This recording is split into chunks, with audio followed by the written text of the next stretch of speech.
Fala galera, vamos lá para mais um vídeo e hoje o assunto é extremamente importante. É assunto aí que, olha, top 1 em Enem, top 1 em concursos públicos. Galera que não gosta de matemática, acha que matemática só se resume a isso.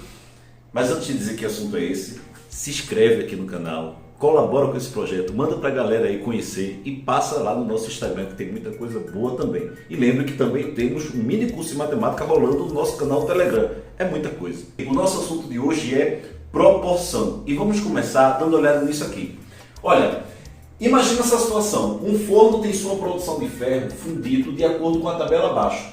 Gente, aqui eu tenho duas grandezas envolvidas. Olha, o tempo e a produção. Produção de quê? De ferro. Beleza? Olha para isso. Está dizendo que em 5 minutos, quanto de ferro é produzido? 100 quilos. Em 10 minutos, quanto de ferro é produzido? 200 quilos. Perceba que enquanto o tempo está aumentando, o que é que ocorre com a grandeza produção de ferro? A quantidade de ferro aumenta também. E aí muita gente já começa dizendo, tô ligado, isso aí são grandezas diretamente proporcionais. Elas são, mas não é simplesmente porque um aumenta e o outro está aumentando também. Olha que coisa interessante. Daqui para aqui, o que é que ocorreu com o tempo?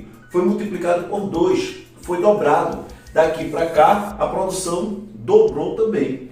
Se você comparar a primeira linha com a terceira, viu que o tempo foi multiplicado por 3. A mesma coisa ocorreu com a produção. Então perceba que não é um aumento de qualquer forma. Ele aumenta seguindo uma mesma razão.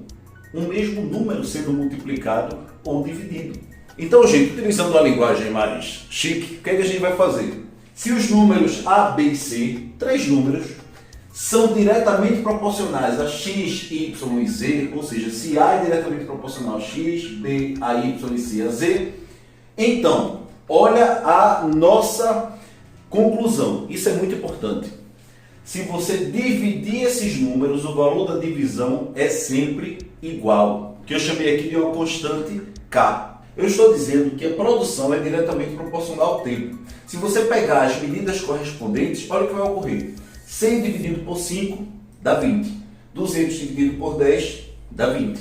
300 dividido por 15 dá 20.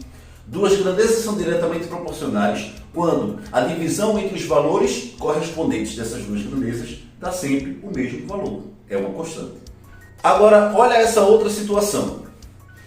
Um ciclista faz um treino mantendo em cada volta, uma pista, a mesma velocidade, a velocidade constante, e obtendo assim um tempo correspondente conforme a tabela abaixo. Nós temos duas grandezas aqui, grandeza velocidade e grandeza tempo. Quando a velocidade dele é 5, o tempo foi 200 segundos. A velocidade subiu para 8, o tempo foi para 125. A velocidade foi para 10, o tempo foi 100. Perceba que quando eu estou diminuindo a velocidade, o que é que está ocorrendo com o tempo? Ele está aumentando. Então isso aí é uma pista de que pode ser duas grandezas inversamente proporcionais. Mas a proporcionalidade é da seguinte forma, gente. Vamos comparar a primeira linha com a terceira. Daqui para cá, o que é que ocorreu com a velocidade? Foi multiplicada por 2. Quando eu pego as linhas correspondentes no tempo, o tempo foi dividido por 2. Então as grandezas são inversamente proporcionais quando de um lado é multiplicado por um valor, do outro vai ser dividido pelo valor e vice-versa. Edu, então nesse caso, também se você dividir vai dar o mesmo valor? Não, vai dar o mesmo valor da divisão quando for diretamente. Divisão diretamente, didi. Quando for inversamente, é a multiplicação entre as grandezas. Olha, 5 vezes 200 dá 1000. 8 vezes 125 dá 1000 também. 10 vezes 100 dá 1000. Então, com essa prova, você percebe que as duas grandezas são inversamente proporcionais. Como é que a gente define isso? Se os números A, B e C são inversamente proporcionais a x, y e z, então, olha o que acontece. Dizemos que A é diretamente proporcional ao inverso de x. Está muito complicado isso. Olha, quando é diretamente proporcional, não é A dividido por x, que vai dar sempre o mesmo valor, como a gente viu. Agora é A dividido pelo inverso de x. Só que essa divisão de fração a gente não repete a primeira e multiplica pelo inverso da segunda. Então, basicamente, o que é que dá o mesmo valor? A multiplicação, ok? Dá sempre o mesmo valor, como nós vimos agora há pouco. Então, quando as grandezas são diretamente proporcionais, a divisão entre elas é sempre a constante. Quando as grandezas são inversamente proporcionais, a divisão entre elas, a multiplicação entre elas é sempre uma constante. E aí vamos verificar se as sequências 12, 40 e 65, esses três números, e 48, 160 e 260 são diretamente proporcionais. Como é que a gente verifica isso? Vamos fazer o teste da divisão. Olha, 48 dividido por 12 dá 4. 160 dividido por 40 dá 4. 260 dividido por 65, faça a continha aí e veja que também dá 4.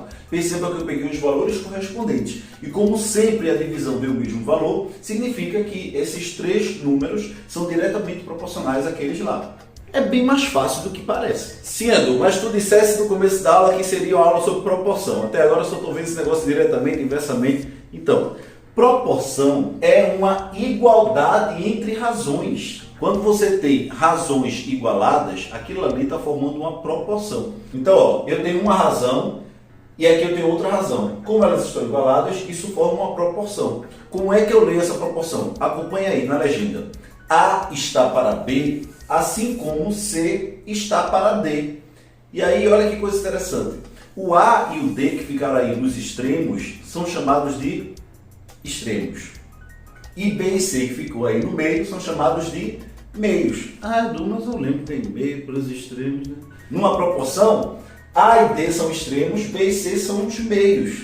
E por falar nisso, quando você tem uma proporção, nós temos aí uma propriedade fundamental. Essa daqui, ó. Quando você tem uma proporção dessa forma, o produto dos meios é igual ao produto dos extremos. E isso daí dá uma consequência direta. Que consequência é essa? A regra de 3, que a gente usa tanto. Se você iguala razões, você consegue utilizar essa propriedade. Galera, essa primeira parte do vídeo, sim, vão ser duas partes. Nós vamos encerrar por aqui, já que a segunda parte vai ser aqui no quadro. Nós vamos fazer todas as aplicações que tem aí com proporção. Regra de 3 simples, regra de 3 composta, divisão proporcional. Nem preciso dizer qual é a importância disso. Então, olha, já vai se inscrevendo aqui no canal, liga o sininho, sempre quis dizer isso, liga o sininho para chegar as notificações e nos segue no Instagram, caso você não conheça ainda esse projeto que é muito massa, a Toca Edu por lá, beleza? Então é isso, galera, quer aprender matemática, já sabe, siga o coelho. Um abraço.